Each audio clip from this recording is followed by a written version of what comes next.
Hi எல்லாருக்கும் வணக்கங்க. Welcome to Edumatics plus. சில அரசியல் சித்தாந்தங்கள் எவ்வளோ தான் நம்ம படித்தாலும் நம்மளுக்கு புரியாது. சிம்பிளாக அதை உங்களுக்கு எக்ஸ்பிளைன் பண்ணுற மாதிரி ஒரு 6 விஷயங்கள் நான் கொண்டு வந்திருக்கேன். அதாவது சோஷியலிசம், கம்யூனிசம், ஜனநாயகம், முதலாளித்துவம், நாசிசம், ஃபாசிசம். இப்போது ஒருத்தவங்க 2 மாடு வச்சுருக்காங்க அப்படின்னு நினச்சிக்கோங்க. அந்த 2 மாட்டில் ஒரு மாட்டை அடுத்தவங்களுக்கு, அதாவது எனக்கு ஒரு மாடு போதும், இன்னொன்று நீ வச்சுக்கோ அப்படின்னு சொல்லி கொடுத்தா அதுக்கு பேர் சோஷியலிசம். இதுவே 2 மாடு வச்சுருக்கிறவங்க 2த்தையுமே அரசாங்கத்துக்கிட்டே கொடுத்துட்டு அவருக்கு தேவையான அந்த பாலை மட்டும் வாங்குகிறாங்க அப்படின்னா அது கம்யூனிசம். சரி, அந்த 2 மாட்டுலேயும் பாலை கறந்து அவரே பயன்படுத்துகிறாரு.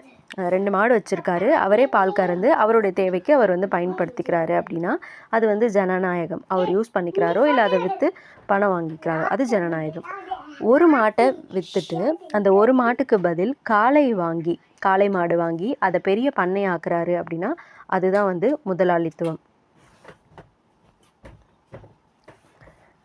அடுத்தது, அதே 2 மாட்டையும் அரசாங்கமே பிடுங்கிக்கிட்டு அந்த மாட்டை அந்த மாட்டை கொடுத்தாரு இல்லைங்களா, மாட்டை பிடுங்கினாங்க இல்லையா, அந்த ஓனரையே கொன்னுட்டாங்க அப்படின்னா அது நாசிசம்.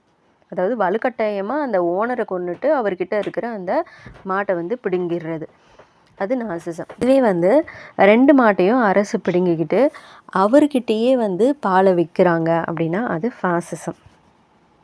இதில் எந்த சித்தாந்தம் உங்களுக்கு பிடிச்சிருக்கு? ஒரு கண்ட்ரியில் ஒரு சித்தாந்தம் மட்டும் ஃபாலோ பண்ணால் போதுமா, இல்லை எல்லா சித்தாந்தங்களையும் ஃபாலோ பண்ணணுமா, அது எந்த அளவுக்கு ஃபாலோ பண்ணணும் அப்படிங்கிற உங்களுடைய கருத்தை சொல்லுங்கள். தேங்க்யூ.